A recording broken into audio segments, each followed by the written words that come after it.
welcome back to the channel. It's your girl Chinazo, and I'm super excited today because today is the end of the year 2021. I'm super excited. Congratulations for making it this far and happy new year in advance.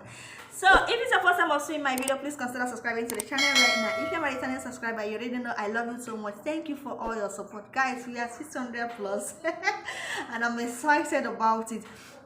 Thank you for all your support. So today I'm going to be answering a question somebody sent to my email some time ago, asking me if it's possible for him or her to bring her family to Malaysia on her dependent visa. So I decided I'm going to do a video to answer that question. So I believe the person that asked the question will be watching this video. So yes, it's possible for you to bring your dependents to Malaysia, okay, on your study visa. But first of all, you have to be a master student or a PhD student. So if you're an undergraduate, no, you can't.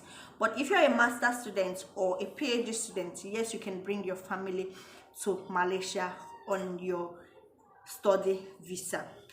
So who are the family that you can bring? Malaysia doesn't accept every family. So who are the family that you can bring? You can bring only your direct family. Your direct family, I mean your husband or your wife, your children, or your mother and your father. You can bring your husband or your wife, your children, your mother and your father. So that is the only dependent you can bring to Malaysia on your study visa. Yes, it's possible, but you have to be a master student or PhD student. So it's also possible for you to come here and have your children here as a student. Yes, it's possible for you to have your children here as a student, but remember, you have to take care of the bills yourself. So the bills are on you as a student. Okay, so if you have your children here, you also need to apply for visa for them. So children that are born in Malaysia, children are not citizens. Malaysia doesn't give citizenship to children born here. That is their rule and we respect that. So that is the law and we respect that. Sorry. So Malaysia doesn't give your children citizenship. So if you give birth to your children here, you also need to apply for visa for them, apply for dependent visa for them. So they have to be on your study visa, because once you have a child who doesn't have a visa, they want to leave. They cannot leave Malaysia. One of the disadvantages is that they cannot leave Malaysia. They have to always be in Malaysia. So but whenever they want to leave Malaysia, Malaysia will blacklist them or something like that. They cannot come back. So it's also very I recommend you get a visa for any of your child born in Malaysia, because you can go out with them and you can come back with them as long as they have the dependent visa. And another advantage of you applying for dependent visa for your children born in Malaysia is because they will have the medical insurance. I mean, children are always sick. So whenever they are sick, you can easily take them to the hospital and the insurance will take care of it. Okay, the insurance will take care of it. So you don't have to pay for the insurance for their medical treatment or anything. So the insurance take care of it. But for your delivery in Malaysia, for your children's school in Malaysia, for every other thing, you pay for it. For their immunization, you pay for it. So you also have to prepare yourself for these things. I just want to share these things for you, so you don't, like some countries those things are free, but in Malaysia that is the law. You have to pay for it. Immunization, yeah, you go for immunization, you pay for it. Your delivery, you pay for it. I actually deliver in government hospital, so it's quite affordable. If you go to private hospital, it's more expensive. So I go to one of the teaching hospitals in Malaysia to deliver. As a student, you have access to that too, so you can deliver in any hospital of your choice. So I do deliver in teaching hospital in Malaysia here. It's quite affordable compared to private hospitals. So, and the place I deliver, those people are just superb. It's the best. I've had my 2 kids there and it's just one of the best things that happened to me in Malaysia. So yeah, you have the right to that, but you also pay, but it's quite affordable compared to private hospitals.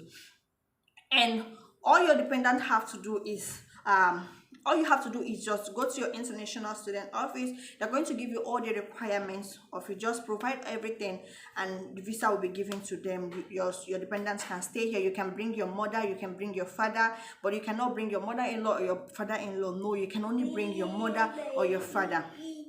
And you remember you have to get something, that your birth certificate that shows that this is your parents, or something that shows that these are actually your parents. So that is it. I hope I've been able to answer that question for the person. I hope the person that asked that question will be watching this video. But yeah, it's possible for you to live here with your family. Like, I'm not an advocate of husband living this side and wife living this side. I'm an advocate of, if you are staying together, we'll stay together. Okay, because when husband and wife is together, especially these are broad thing. When the wife is in Nigeria, the husband is in Nigeria. Like, I stayed few months in Nigeria before joining my husband, before coming over here. Sometimes you don't understand. Sometimes you don't understand what is going on, but when you are here, you understand. You see it yourself. When there is no money, you know there is no money. So I'm an advocate of everybody staying together. The understanding will be there. But when there is distance in relationship, it's always that gap is always there. So I'm an advocate of you guys staying together, working together, planning together, doing everything together. So is it possible? It's possible. It's possible. But remember, you have to be a master student. So if you're undergraduate, I'm sorry, you cannot. Most countries are like that too. And remember, you're born in Malaysia children are not citizens of Malaysia. So you have to also get that in mind. Prepare yourself, prepare your heart, prepare yours. And your children cannot go to the public school. Your children are either the public school is mostly Islamic schools. Like, we are Christians. I don't allow my children to go to Islamic school. So I'll put them in private schools here. So there are private schools that are quite affordable, that you can put your children in, and they speak English. They teach with English. My school also, they teach with English. So it's not that Malaysian schools, it's not, Malaysian school doesn't teach with Malay, but you know, their language, their general language is Bahasa, teaching with English. My supervisor speaks English, so we communicate with English here. Most people speak English well too. So it's a very beautiful country. It's just for you to understand the rules and work by it. You can be here and don't have any issue or any problem. You can be here and do what you're supposed to do. And after your study, like in other countries, when you finish, they give you like 2 years to work or 3 years to work, and all those. It doesn't happen in Malaysia. So Malaysia expects you to leave immediately after your study. So if I'm graduating this month and my visa is this September, I'm expected to cancel my visa and leave Malaysia before that September. So there is no extension. They don't extend for you to work and gather experience. You know what they do in other countries. Like UK will give you 2 years. I think US give 2 years to other countries. They give you 2 years to work. No, Malaysia is finish and go. I remember when we are in uni in Nigeria, there's all we call finish and go, finish and leave immediately. So that is it. I hope this video is helpful. If you love this video, please consider subscribing to the channel right now. If you're the one that asked that question, I hope this video have been able to answer that your question. Thank you always for your support. Please keep subscribing, keep sharing my video. Let's get to 1K by January. That is actually my aim. And I'm super excited because I know we can do it. Thank you all for your support. I love you all. Bye.